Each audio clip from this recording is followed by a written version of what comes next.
Olá pessoal, bom dia.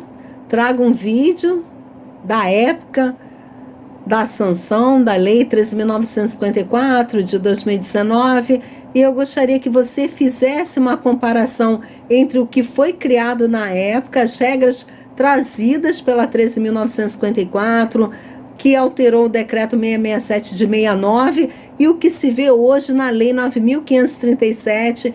Tá certo? Vamos acompanhar e você coloca aí nos comentários.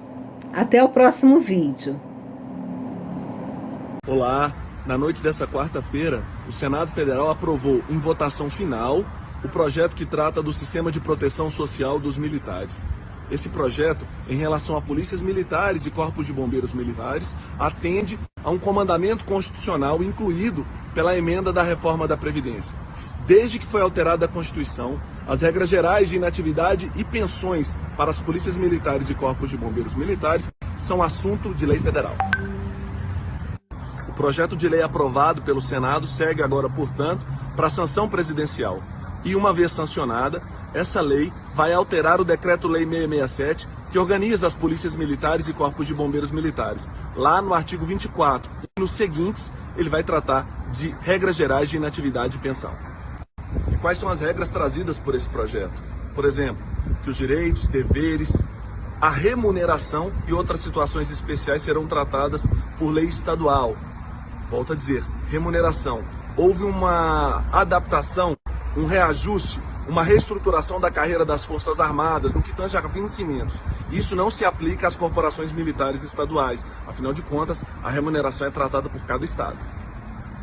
Em relação às regras de inatividade e pensões, a remuneração do militar inativo nos estados será calculada com base no posto ou graduação que esse militar possuir quando da sua transferência para a inatividade.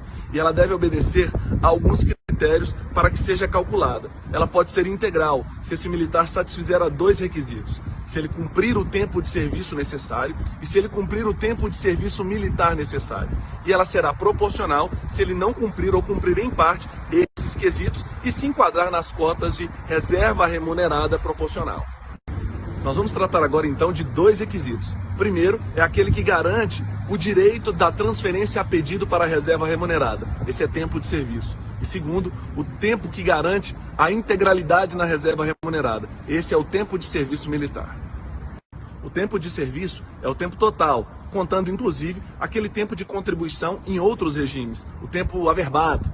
Esse tempo tem que ser, no total, 35 anos para quem ingressar a partir de agora nas corporações. Para quem já está nas corporações e completa o tempo de serviço até 31 de dezembro de 2019, o tempo atualmente previsto nas legislações estaduais, todos os direitos e garantias estão assegurados pelo projeto.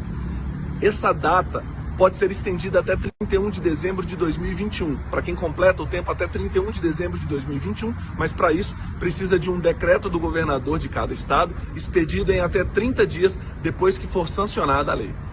Para quem está atualmente nas corporações, mas não tem tempo ainda para pedir a transferência para a reserva, essa pessoa, esse militar, deverá cumprir o tempo que falta, acrescido de 17% ao tempo que falta. Lembrando que esse é o primeiro requisito, o que trata do direito de pedir a transferência para a reserva remunerada. Agora, nós vamos falar do segundo quesito, o que garante a integralidade na reserva remunerada. Esse requisito é o tempo de serviço militar. O tempo de serviço militar, se cumprido na íntegra, garante a integralidade. Se não cumprido na íntegra, garante a proporcionalidade da remuneração na inatividade. O tempo de serviço militar é a soma do tempo de serviço às corporações militares. Então, se o militar serviu às Forças Armadas, à Polícia Militar e ao Corpo de Bombeiros Militar, esse tempo é uma somatória deles. E qual é o tempo mínimo? O tempo mínimo será de 25 anos de serviço militar para quem for para a reserva até 2022. A partir de 2022, esse tempo aumenta até em 2037 ser de 30 anos de serviço militar. O cumprimento desse tempo na sua totalidade garante, portanto, a integralidade na reserva remunerada. Qualquer cumprimento parcial desse tempo garante apenas remuneração proporcional. Então, suponhamos que o militar tivesse o tempo de serviço necessário para a transferência para a reserva, mas não tivesse o tempo militar necessário, ele poderia então ser transferido para a reserva remunerada, mas sem remuneração integral. Recapitulando então, a integralidade na reserva ela é assegurada para aqueles que cumprirem dois requisitos: o tempo de serviço e o tempo de serviço militar. Ainda sobre a remuneração dos inativos, ela será revista todas as vezes que houver revisão do pessoal da ativa. A isso dá-se o nome de paridade.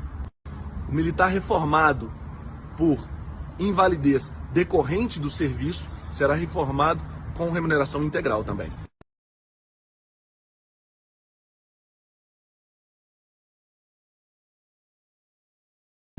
Cada estado vai legislar sobre os requisitos compulsórios de transferência para a inatividade. Podem ser requisitos relacionados à carreira ou também a idades limites. A pensão militar também é prevista com integralidade e paridade, e a relação dos beneficiários das polícias militares e corpos de bombeiros militares deve ser a mesma que a dos beneficiários das Forças Armadas. A alíquota aplicada às polícias militares e corpos de bombeiros militares deve ser a mesma aplicada às Forças Armadas, e essa alíquota será paga por todos, ativos, inativos e pensionistas. A partir de 2025, cada estado vai poder alterar essa alíquota, mas de acordo com limites estabelecidos numa lei federal. O projeto também prevê que sempre que houver alteração nas regras de inatividade e pensão aplicadas às Forças Armadas, deverá ocorrer igualmente às polícias militares e corpos de bombeiros militares para a manutenção da simetria entre os militares do Brasil. A proposta ainda prevê requisitos para o ingresso de militares temporários e ela traz um comandamento expresso de que as regras previdenciárias aplicadas aos civis não podem ser aplicadas aos militares.